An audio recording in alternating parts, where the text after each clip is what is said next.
Garlic has been one of the favorite seasonings of cooks for centuries, not just in the last few years when we've heard a lot of things about garlic and its health benefits, but we've been using it for centuries in order to make the foods that we eat taste better, and also to cover up some tastes that we really wouldn't want to have otherwise, some spoiled tastes in earlier days. What we're going to do with garlic today is talk a little bit about the basics of garlic and how to use it. First of all, there's often some confusion as to what garlic is called. This whole thing here is called the head. Now, the head itself is made up usually of somewhere between 10 to 15 individual pieces, and those we call the cloves. Now, they're surrounded in a papery material here, as you can see, some membranes. Now, this is because this garlic has been partially dried. We still call it fresh garlic to avoid the confusion with the garlic that you get that's dried in the grocery store, the minced and the powdered and so on. But in actuality, it's partly dried, so that it's not truly fresh. The inside is still moist, however, and that's one of the good characteristics. Now, why do we do this? Why do we dry it? Because it won't keep very long if we don't. If you take the garlic fresh from the garden, it will probably last about, somewhere around a week to 10 days if you don't do anything to it at all before you have some spoilage. This way, after drying it in the shade, you're going to have this garlic, depending on the condition, when you start with anywhere from 1 to 10 weeks. Now, this also makes a difference when you bring it home from the store. You don't know how long it's been there and so on, so that the length of time that you will be able to keep garlic when it's in this condition will have a lot of variation when you bring it home from the store. So you need to check it fairly regularly when you bring it home or when you bring it in from the garden. Make sure it's still in good condition. Now, another thing that people have trouble with is how, once you get this broken up, how do you peel it? And a lot of people spend a lot of time working on that. We have a lot of individual cloves here. Now, the best thing to do on this, and there are several alternatives, and this is just the method that I tend to prefer, is to cut off the very end, because that will hold that little membrane onto it for you. Then you can check, and in some instances it may be loose enough that you can just go ahead and peel it off with your fingers, if you don't mind a little garlic smell on your fingers. And if you only have one clove or so, that may be all you need to do. Now, if you have a lot of cloves that you're going to want to do at one time, you may want to use another alternative, and that you can either cut the end off again or not.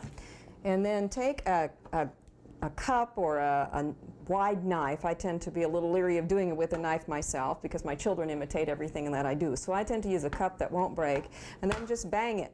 Now, this will loosen it enough that that peel will come off very, very easily. Now, for a lot of uses when you're going to mince the garlic or crush it anyway, this works real well because it does do a little bit of damage to the garlic clove. You'll also notice on this one that we have some damage on this clove that you'd want to cut away rather than go ahead and use it. Now, another thing that people need to worry about is how they're going to store a head like this. You do need to put it in somewhere where it's dry, where it's dark, where it's cool, preferably as low as 50 degrees, and also well ventilated in order to make sure that your garlic doesn't have mold on it. And there's several things that you can do. One is to take the whole head and put it into a glass jar. Just simply drop it in there without putting a lid on it. Another alternative would be to put it into a plastic basket, or in this case we have a wire basket that's coated with plastic, and that again would put into in a closet somewhere where it's going to stay fairly cool and also be fairly dark. Now, once we get the garlic into this stage, you want to store it in some other way. A lot of people will go ahead and peel it this far.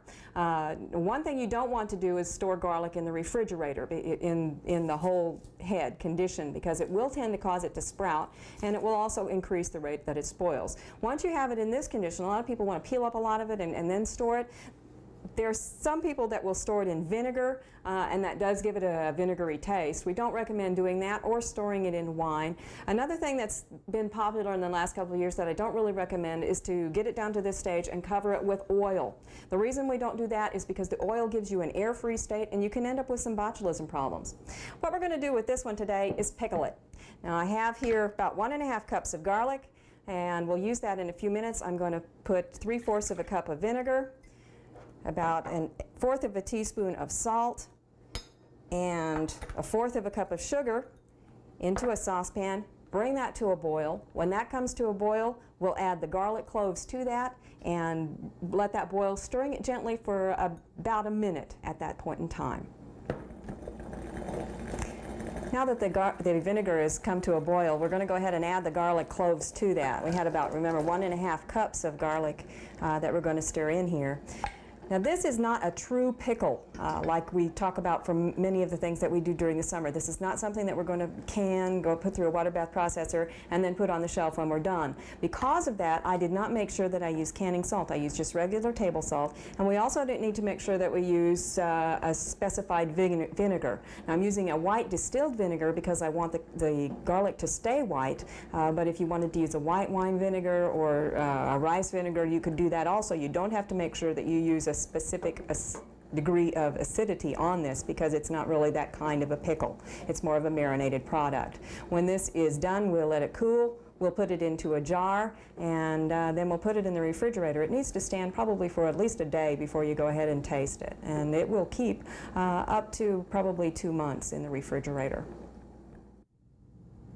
One of the few criticisms of garlic that I've heard is that it leaves a strong impression on your breath, and your friends all know when you've had it. The longer you cook garlic, the milder it gets. This is a baked garlic. It's baked at 325 degrees, the whole head for over an hour, and it becomes very mild. You just squeeze out the individual cloves on some crackers. Another thing that you can do rather than baking it for a long time is to eat some parsley when you're finished. Parsley will clear your palate, at least that's the theory. The more of that you eat after you eat garlic, the more of the garlic you can enjoy. For Oklahoma Gardening, this is Barbara Brown.